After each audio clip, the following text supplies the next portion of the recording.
जिस व्यक्ति का जीवन धर्म से जुड़ा है वही व्यक्ति महान है। धर्म का आचरण करने वाला व्यक्ति महान होता है। इतिहास में उन्हीं का नाम है जो धर्म पर चले। राजा हरिश्चंद्र को जानते होंगे आप लोग। राजा हरिश्चंद्र ने बाजार में अपने को बेच दिया। पत्नी उनकी बिक गई, पुत्र उनका बिक गया, पर धर्म नहीं छोड़ा। कितना प्रिय है धर्म। बाजार में कौन बिक सकता है भाई? एक राजा, जो राजा है वो कह रहा है मुझे खरीद लो भाई। हरिश्चंद्र क्यों बिक गए? क्योंकि उन्होंने किसी को कुछ पैसे देने का बोला था, किसी साधु को, कि मैं आपके यज्ञ में ये पैसे दूंगा। और जब वो साधु ने पैसे मांगे तब तक हरिश्चंद्र अपना संपूर्ण राज्य किसी को दान कर चुके थे। अब दान कर चुके हैं किसी को अपना सब कुछ। अब सब कुछ दे दिया तो कुछ बचा ही नहीं। अब जिन साधु को वचन दिया था कि मैं आपके यज्ञ में, अच्छा हरिश्चंद्र सब कुछ दान देते समय ये भूल गए कि मैंने किसी को वचन दिया है कि आप यज्ञ करोगे तो आपके यज्ञ में मैं आपका ये सहयोग करूंगा। अब जब दान कर दिया तो साधु जी ने मांगा कि भाई मैं यज्ञ करना चाहता हूं, आपने जो देने का बोला था दीजिए। अब हरिश्चंद्र बोले अब मैं कहां से लाऊं? अब तो मैं सारा, जब राज्य दान कर दिया तो खजाना भी दान हो गया, अब तो 1 रुपया नहीं बचा, तो क्या करूं? तो मैं आपका दूंगा महाराज, मुझे 1 महीने का टाइम दीजिए। सोचिए, 1 महीने का टाइम लेकर के काम ढूंढा तीनों ने, पत्नी ने, बच्चे ने और स्वयं ने, कोई काम नहीं मिला। जब काम नहीं मिला, आज महीने का आखिरी दिन था। साधु जी आ गए, महाराज आपने हमें देने का बोला था, वचन दिया था कि हम आपके यज्ञ में इतना सहयोग करेंगे, इतना धन देंगे। अब हरिश्चंद्र बोले महाराज अभी सूर्य अस्त होने में 3 घंटे बाकी हैं, मुझे 3 घंटे का और टाइम दे। अब 3 घंटों में क्या होगा? जो महीने भर में नहीं हो पाया, 29 दिनों में नहीं हो पाया, सो 3 घंटे में क्या होगा? हरिश्चंद्र गंगा के किनारे खड़े होकर सोचने लगे कि मैं गंगा में कूद जाऊं। वचन तो पूरा कर नहीं पाया, आत्महत्या कर लूं।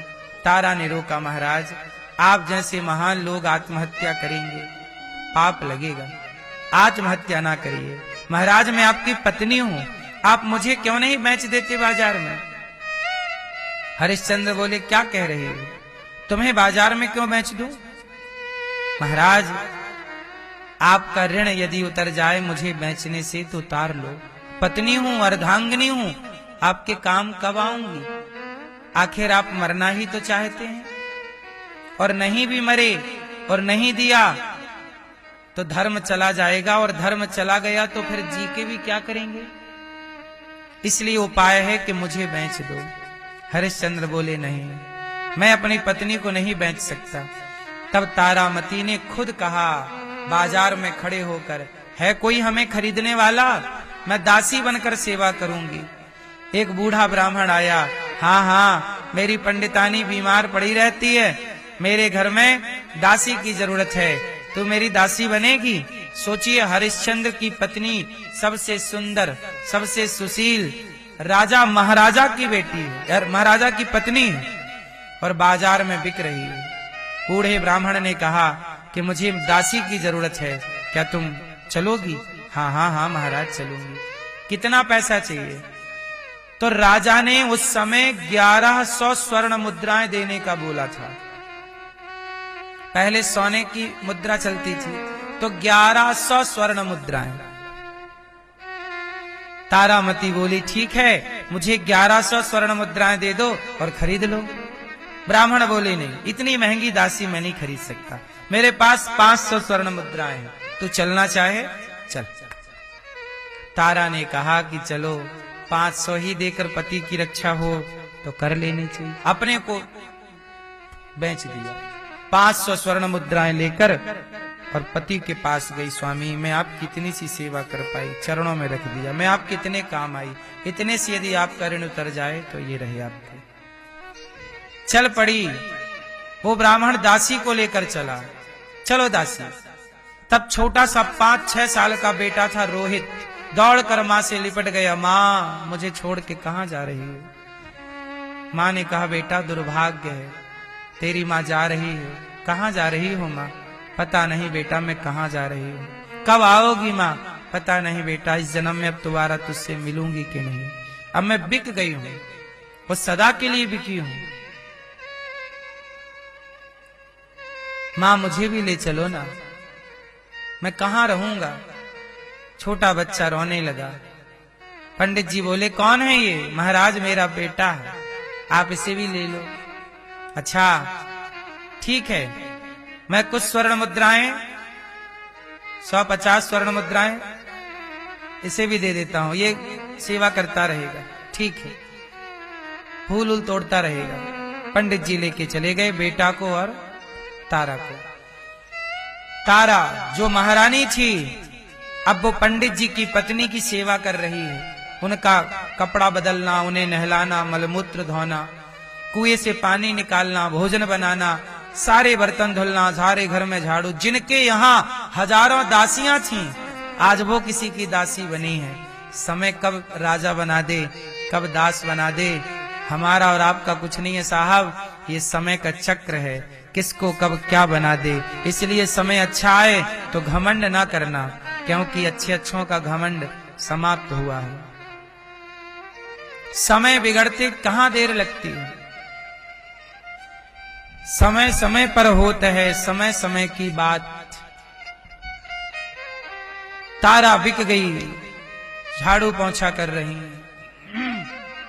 अब हरिश्चंद्र पत्नी बिक गई तो उन्होंने कहा मैं भी बेच लूं अपने को उठा रहे हैं हाथ। भाई कोई मुझे खरीदेगा? ये काशी की घटना है। काशी की बाजार में गंगा के किनारे हरिश्चंद्र खड़े हो गए, मुझे खरीद लो। एक डॉम आया, डॉम मतलब जो शमशान की रखवाली करता था, उसका नाम डॉम। डॉम बोला मैं खरीदूंगा। कितने के? आप क्या दोगे? मैं 500 स्वर्ण मुद्राएं दूंगा। ठीक है, 500 पत्नी की, 100 बच्चे की और खुद की 500, 1100 हो गई। सूर्यास्त के पहले साधु जी आए, उनका ऋण चुका दिया। महाराज मैं आपके ऋण से उऋण हो गया। आजकल तो आदमी पैसा खा के भाग जाता है। राजा हरिश्चंद्र ने अपने को बेच करके ऋण चुकाया है। साहब किसी का 1 रुपए खा के मत मरना। यदि खा गए, नहीं दे पाए और मर गए तो अगले जन्म में उसके गली का, उसके घर का कुत्ता बन के आपको चुकाना पड़ेगा, पर चुकाना पड़ेगा। खा के मत मरिएगा किसी का 1 रुपया। हरिश्चंद्र ने चुका दिया। अब देखो खेल क्या है। समय कैसे बदलता है और कैसी परीक्षाएं होती हैं जीवन में, और उस समय धैर्य कितना जरूरी है, सुनिएगा। हरिश्चंद्र की पत्नी तारा अपनी पंडित जी पंडितानी की वो सेवा कर रही थी। सवेरे के 4 बज गए। पंडित जी ने उठाया, उठो दासी चलो झाड़ू लगाओ। अब तारा झाड़ू लगा रही है। रोहित था छोटा, कहा जाओ बगीचे से फूल तोड़ के ले आओ। बगीचे में पुष्प तोड़ने गया, पर आज की सुबह उस बच्चे की आखिरी सुबह थी। फूल तोड़ने गया ही था कि काला नाग उसे पुष्प वाटिका में डस लिया और बच्चा छटपटाने लगा, चिल्लाया मां बचाओ, मां बचाओ। कुछ लोगों ने सुना, घर के बाहर निकले, कौन चिल्ला रहा है? बगीचे में गए तो छटपटा रहा बालक। बालक तुम कहां से हो? मेरी मां वहां रहती है।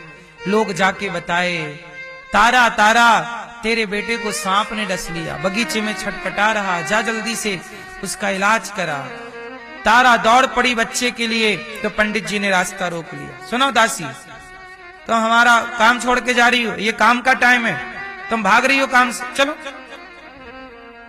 दासी ने कहा, तारा ने कहा, महाराज मेरे बच्चे को सांप ने डस लिया। हाँ हाँ मैं जानता हूं, तुम्हें तो भागने का बहाना चाहिए, चलो अंदर काम करो, जाओ पंडितानी को नहलाओ धुलाओ।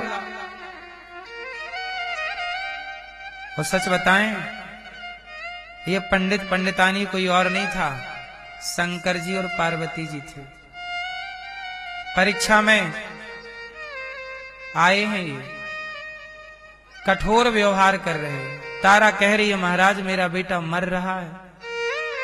शंकर जी कह रहे हैं तुम तो बहाना कर रही हो, काम करना नहीं चाहती हो, तुम पैसे लेके बैठ गई, चलो काम करो। बेचारी तारा लौट के, सोचिए बच्चा तड़प रहा है, और चूंकि इन्होंने हमें खरीदा है तो इनकी बात मानना हमारा धर्म है, इसलिए तारा लौट कर आई और सेवा करने लग गई। दिन भर आज शंकर जी और पार्वती जी ने दिन भर तारा को अपने बातों में, अपने काम में उलझाए रखा। और दिन भर वो बालक, अब वो तो छटपटा रहा था, घंटे भर बाद मर गया। वो मरा पड़ा रहा दिन भर। सोचिए जिस माँ का बेटा मरा पड़ा है और उसे देखने भी ना दिया जाए। जब पंडित जी, जब शंकर और पार्वती जी रात को सो गए, शंकर पार्वती ही पंडित पंडितानी बने थे खरीदने के लिए, सो गए, तब तारा रात के गई, और रात के जब गई तो बच्चा मरा पड़ा था। जब तारा का बेटा मरा, उसे उड़ाने के लिए कफन का टुकड़ा नहीं था। आधी साड़ी पहनी थी, आधी साड़ी फाड़ करके बच्चे को उड़ाया। देखिए एक महाराजा का बेटा मरा है, कफन नसीब नहीं हुआ। कल हमने आपसे कहा था कि हम मरेंगे, हमें क्या नसीब होगा क्या नसीब नहीं होगा ये तो समय बताएगा। हरिश्चंद्र के बेटे को कफन नसीब नहीं हुआ। तारा बोली कि ये पड़ा रहेगा, कुत्ते खा जाएंगे शरीर को। उठाकर सोची चलो अंतिम संस्कार तो कर दूं। तारा लेकर के चली बच्चे को गोद में और पहुंची गंगा के किनारे। संयोग देखिए कि जिस शमशान घाट में वो पहुंची बच्चे का अंतिम संस्कार करने, वहां शमशान में जो डोम हरिश्चंद्र को खरीदे थे, हरिश्चंद्र उसी शमशान में पहरा देते थे। कोई भी मुर्दा जलेगा तो पहले टैक्स वसूल करना है, फिर जलने की इजाजत देनी है। आज भी हरिश्चंद्र घाट है काशी में, आज भी है। ये उसी घाट की चर्चा है। अब हरिश्चंद्र उसी घाट पर पहरा दे रहे थे। अब ये रात को अपने बच्चे को लेकर आई गोद में और गंगा के किनारे जोर जोर से रोने लगी। मोहल्ले में, वहां गांव में रोती तो लोग जाग जाते, कहीं पंडित जी जाग ना जाएं, कहीं बुला ना लें, तो गंगा के किनारे रो रही है, हे गंगा मैया क्या बिगाड़ा था इस बच्चे ने। स्वयं जब रोने लगी तो हरिश्चंद्र जी के कानों में शब्द गया। रात का टाइम था, हरिश्चंद्र आ गए। अब देखो हरिश्चंद्र आ गए, लेकिन दोनों ने एक दूसरे को पहचाना नहीं, क्योंकि रात थी और ये घटना भी बिछड़ने के कई महीने बाद की है। तारा को पता ही नहीं कि मेरे पति कहां हैं, और हरिश्चंद्र को भी पता नहीं कि मेरी पत्नी कहां। ऐसे बिछड़ गए, पर संयोग देखो फिर मिल गए, पर मिले पहचाने नहीं। तारा रो रही है, हरिश्चंद्र बोले देवी क्या हुआ? भैया महाराज मेरा बेटा मर गया। क्या हुआ? सांप ने डस लिया। हरिश्चंद्र समझाने लगे ये तो विधि का विधान है, मृत्यु तो आती है, हम सबको एक ना एक दिन मरना पड़ता है। आज ये बच्चा गया, कल आप जाओगी, एक दिन बाद हम भी जाएंगे। कौन रहा इस धरती पे, इसलिए देवी आप रोइए ना, बच्चे का अंतिम संस्कार कीजिए। पर ये बताओ आप अकेली आई हो आज पहली बार शमशान में कोई अकेला आया है बच्चे को लेकर। परिवार कहाँ है, समाज कहाँ है, लोग कहाँ हैं, कंधा देने वाले कहाँ हैं। रोने लगी तारा महाराज, मैं अभागिन नारी हूं, मेरा बेटा मरा तो कोई कंधा देने वाला भी ना हुआ, इसे कफन का टुकड़ा भी नसीब ना हुआ। समाज कौन है, किसे बुलाऊं? देवी कौन हो तुम, क्यों नहीं है समाज तुम्हारे साथ? महाराज मैं भाग्य की मारी हूं, क्या हुआ तुम्हारे साथ? महाराज मैं हरिश्चंद्र की पत्नी तारा हूं। अब देखो हरिश्चंद्र की पत्नी हरिश्चंद्र को कहानी सुना रही है, मैं तारा हूं। अब हरिश्चंद्र ने सुना, अवाक रह गए पर बोले कुछ नहीं। मुझे एक ब्राह्मण ने खरीद लिया, मेरा बच्चा 5 साल का था, पुष्प तोड़ने गया, सांप ने डस लिया, मर गया। सुबह मर गया था, तो देवी आप रात को क्यों आई हो? महाराज दिन भर पंडित जी ने घर से निकलने ही नहीं दिया, कहा कि ये काम है, ये काम है, ये काम है। मैं काम करती रही। क्या करती? हरिश्चंद्र की पत्नी हो ना, अपने धर्म को नहीं छोड़ सकती, अपने कर्तव्य नहीं छोड़ सकती। मेरे पति ने अपने आप को बाजार में बेच दिया है धर्म के लिए। जिसका पति बाजार में बिक गया हो धर्म के लिए, जो धर्म के लिए बिक रहा हो, वो भला बच्चे के मरने पर धर्म क्यों छोड़ेगा? कैसे छोड़ेगा ये तो बताओ। बच्चे के मरने पर भी धर्म नहीं छोड़ा कि पंडित जी की बात ना माने और दौड़ जाए। क्या रोकोगे मेरे को? दौड़ जाती चाहती तो, नहीं मैं बच्चे के पास जाऊंगा। नहीं, पर आप मेरे मालिक हैं, आपने मुझे खरीदा है, आपकी बात मानना मेरा धर्म है। क्या बताऊं महाराज, मैं धर्म की बेड़ियों में, देखो ये धर्म है, ये धर्म का पालन करना इतना भी तो सरल नहीं है। सरल होता तो सारे लोग धर्म का आचरण ना करते। हरिश्चंद्र के बाद करोड़ों लोग इस धरती पर आए और गए, पर हरिश्चंद्र जैसे धर्म का पालन केवल हरिश्चंद्र ने ही किया है। धर्म का पालन करना इतना सरल होता तो आप लोग, हम लोग, सब लोग ना कर लेते।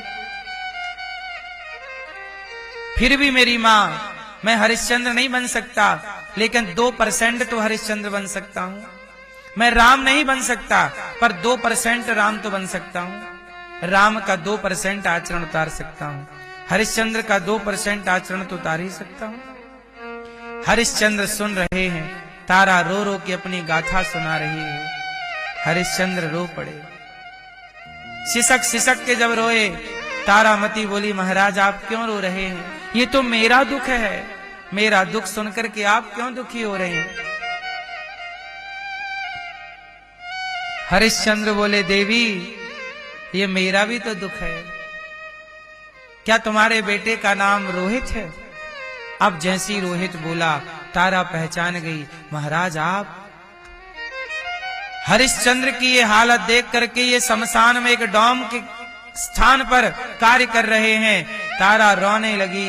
बेटे के मरने में इतना दुख ना हुआ जितना राजा हरिश्चंद्र की ये हालत देख करके हाल हुआ कि शमशान में आप रहते हैं। महलों में रहने वाले हरिश्चंद्र को शमशान में रहना पड़ा। ये समय का चक्र ही तो है ना मेरी मां। महलों में रहने वाले को शमशान में रहना पड़ा। इसलिए हरिश्चंद्र अपनी पत्नी से कहते हैं, देवी मैं भी बाजार में बिक गया, एक काम करो, अब जल्दी से पुत्र का अंतिम संस्कार कर दो। हरिश्चंद्र, तारा बोली, मैं कैसे कर दूं, आप पिता हैं, आप करिए। हरिश्चंद्र बोले, मैं पिता था, अब तो मैं किसी का बिका हुआ नौकर हूं, मैं कैसे संस्कार करूं? और सुनो देवी, यदि संस्कार करना है ना यहां पर, तो आपको टैक्स देना पड़ेगा।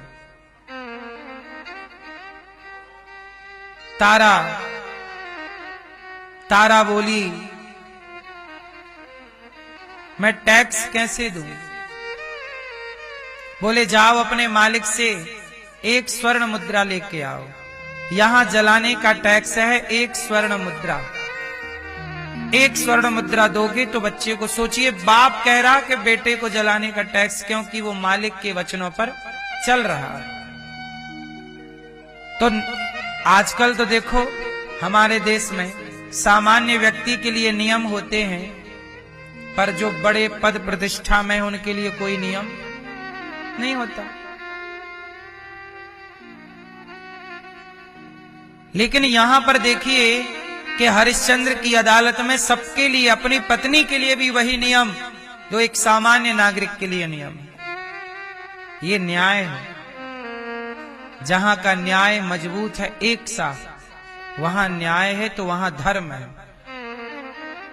अधर्म इसलिए है क्योंकि न्याय हमारे देश में देखिए ना, अमीरों का न्याय अलग है और गरीबों का न्याय अलग है।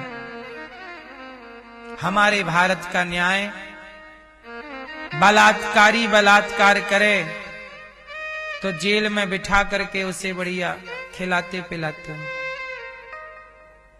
चौराहे पे खड़ा करके फांसी देते तो बलात्कार दोबारा करने की सोचता ना कोई। चोरी करने वाले छूट जाते हैं 1000-2000 देकर, बोलो हाँ, हाथ काट दिए जाते तो दोबारा चोरी करने का कोई सोचता भी नहीं। हमारे यहां का जो न्याय विधान है, 20-20 साल लग जाते हैं लोगों को, न्याय नहीं मिलता, बोलो हाँ। जहां न्याय ही ना मिले वहां किससे क्या उम्मीद करेंगे आप? न्याय करने वाला ही पैसों में बिक जाता है। पैसे लेकर के किसी के भी पक्ष में न्याय हो सकता है। किससे उम्मीद है? ये तो अन्याय है। पर हरिश्चंद्र की अदालत में न्याय था। पत्नी से कहा कि टैक्स लाओ। पत्नी बोली कि मैं कहां से लाऊं, मैं तो भिक्षुकी हूं, कुछ नहीं है। तो बोले एक काम करो, फिर अपने बेटे को गंगा जी में डाल दो। यहां जलाओगी तो टैक्स है, पर गंगा जी में जल समाधि दोगी तो टैक्स नहीं। जा तारा सोचिए, बच्चे को लेकर गई गंगा के किनारे। राजा हरिश्चंद्र की नारी गंगा में रोए रही है, रो रही है। हे विधाता, किसने सोचा था कभी कि ये दिन देखने पड़ेंगे?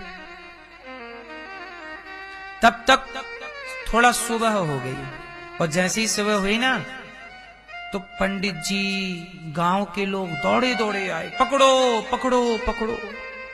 क्या पकड़ो?